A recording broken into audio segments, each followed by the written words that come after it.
finding trailing zeros in factorial number. This DSA question is asked in most top companies including FANG companies.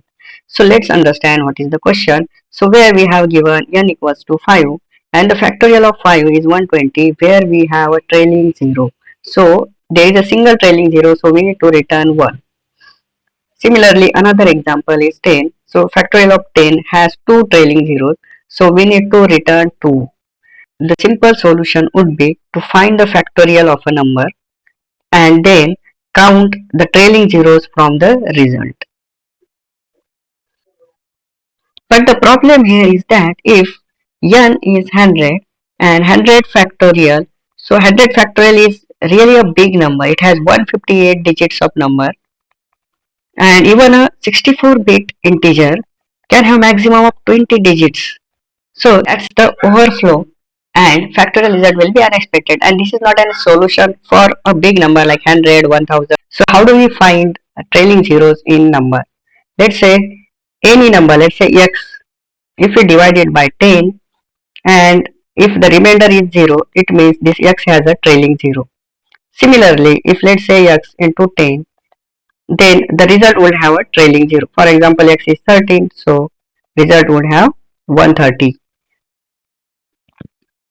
So this 10 is a key magic number for the solution. So we can write this 10 as 5 into 2, and if you use 13 into 2, the result will have a trailing 0. So we need to find this pair in factorial. If you see here in 5, a factorial of 5, we have 2 and 5. So we have a 5, 2 and 5 pair. Factorial of 5, we have a pair of 2 and 5, it means there is a trailing 0. For example, when n is 10, here we have 2 and 5, this is one pair, and for this 10 we can write 5 into 2. So we have here two pairs. If there are two pairs, it means there are two trailing zeros. Now the question is, how do we find the 2 and 5 from the factorial of numbers? So here the 4 can be written as 2 into 2, 6 can be written as 2 into 3, the 8 can be written as 2 into 4. So, and this 10 can be written as 5 into 2. So we have the number of 2's are greater than number of 5 always. So 2's are greater than number of 5.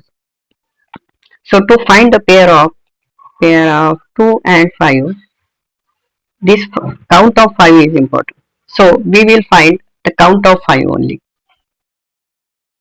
Question is how to find number of 5. For example, the factorial of 15. So we have n to 15 numbers. Here we have 5. Okay. Then we have 10. 10 can be written as 5 into 2. Then 15. 15 can be written as 5 into 3. So we have these 3 5's. And for each 5 we have pair of 2 in the series. And for 3 pairs there will be 3 trailing zeros in the result. Similarly, if the number is 20, factorial of 20, then there will be the 20 can be written as 5 into 4. So we have this 3 and this is 4. So the factorial of 20 will have 4 trailing zeros.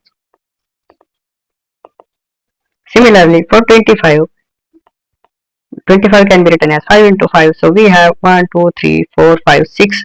6 pairs of 5 and 2. It means there will be 6 trailing zeros. Similarly, for factorial of 100, so 100 factorial divided by 5, it is 20, then 20 divided by 5, it is 4, and then 4 divided by 5, so 4 is less than 5, so it will be 0. So 20 plus 4 plus 0 equals to 24. So there will be 24 5's. Okay, and for each 5 there will be a pair with 2. So 5 into 2, 24. This makes up the 24 trailing 0 will be available in factorial of 100, and this is our solution. So the final solution is sum up the result of n divided by 5 until the result is less than 5. Okay, so this is our solution, and let's write the code for this. So our function will be find trailing zeros which will accept the n as input. So here first we initialize the integer count and 0. We can write some base condition like if n is less than 0 then return -1. Then we will write our main condition for integer I equals to 5, n divided by I, and I will be increased by 5, so I will be increased by 5. Then count equals to count plus n divided by I, and then finally return the count.